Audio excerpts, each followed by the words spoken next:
Hi everyone, ನಮಸ್ಕಾರ ಎಲ್ರಿಗೂ. ಮಲ್ಲಿಗೆ ಯಾರಿಗೆಲ್ಲ ಇಷ್ಟ? ಇವತ್ತು ಈ ವಿಡಿಯೋದಲ್ಲಿ ಶಂಕರ್ಪುರ ಮಲ್ಲಿಗೆ ಬಗ್ಗೆ ಹೇಳಲಿಕ್ಕೆ ಇಷ್ಟಪಡ್ತೇನೆ.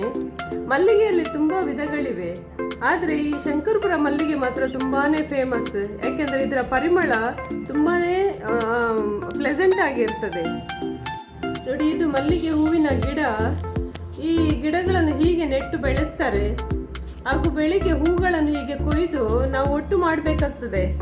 ದಿನಾಲು ಬೆಳಿಗ್ಗೆ ಹೂವನ್ನು ಕೊಯ್ದು ಆಮೇಲೆ ಕಟ್ಟಿ, ಇದರದ್ದು ಏಜೆಂಟ್ ಬರ್ತಾರೆ ಕೊಂಡೋಗ್ಲಿಕ್ಕೆ. ಅವರು ಬರುವಾಗ ಇದನ್ನು ನಾವು ಕಟ್ಟಿ ಅವರಿಗೆ ಕೊಡಬೇಕಾಗ್ತದೆ. ಈಗ ಹೆಕ್ಕಿ ತಂದ ಹೂವನ್ನು ಈ ಬಾಳೆ ಗಿಡದಿಂದ ಮಾಡಿದ ಹಗ್ಗದಿಂದ ನಾವು ಕಟ್ಟಿಕೊಳ್ಬೇಕು. ಒಂದೊಂದು ಹೂವನ್ನು ಹೆಕ್ಕಿ ನಾವು ಈ ಹಗ್ಗದಿಂದ ಕಟ್ಟಿಕೊಳ್ತೇವೆ. ಎಲ್ಲ ಹೂ ಕಟ್ಟಿ ಆದ್ಮೇಲೆ ಇದನ್ನು ನಾವು ಚೆಂಡು ಮಾಡಿ ರೆಡಿ ಮಾಡಿ ಏಜೆಂಟಿಗೆ ಕೊಡ್ತೇವೆ.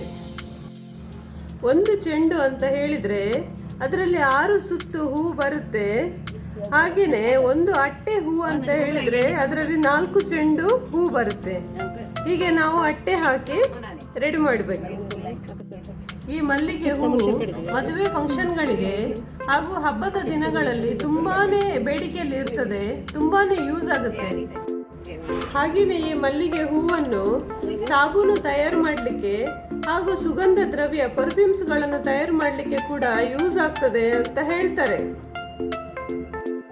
ಹೀಗೆ ಮಲ್ಲಿಗೆ ಹೂವನ್ನು ಹೆಕ್ಕಿ ಕಟ್ಟಿ ಅಟ್ಟೆ ಹಾಕಿ ಈ ಹೂವಿನ ವ್ಯಾಪಾರ ಮಾಡುವವರಿಗೆ ಇದನ್ನು ನಾವು ಕೊಡ್ತೇವೆ.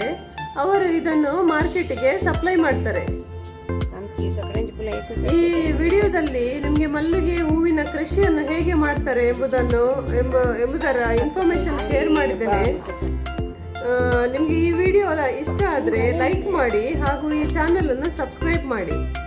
ನನ್ನ ಮಗಳಿಗೆ ಮಲ್ಲಿಗೆ ಹೂವು ಅಂದರೆ ತುಂಬ ಇಷ್ಟ, ಹಾಗೆ ಅವಳು ಅರ್ಧ ಚೆಂಡು ಹೂವನ್ನು ತಗೊಂಡು ಬಂದಿದ್ದಾಳೆ. ನೋಡಿ, ನಾವು ಇದನ್ನು ಹೀಗೆ ಮುಡಿಲಿಕ್ಕೆ ಯೂಸ್ ಮಾಡ್ತೇವೆ. ಇದು ತುಂಬ ಪರಿಮಳ ಇರ್ತದೆ.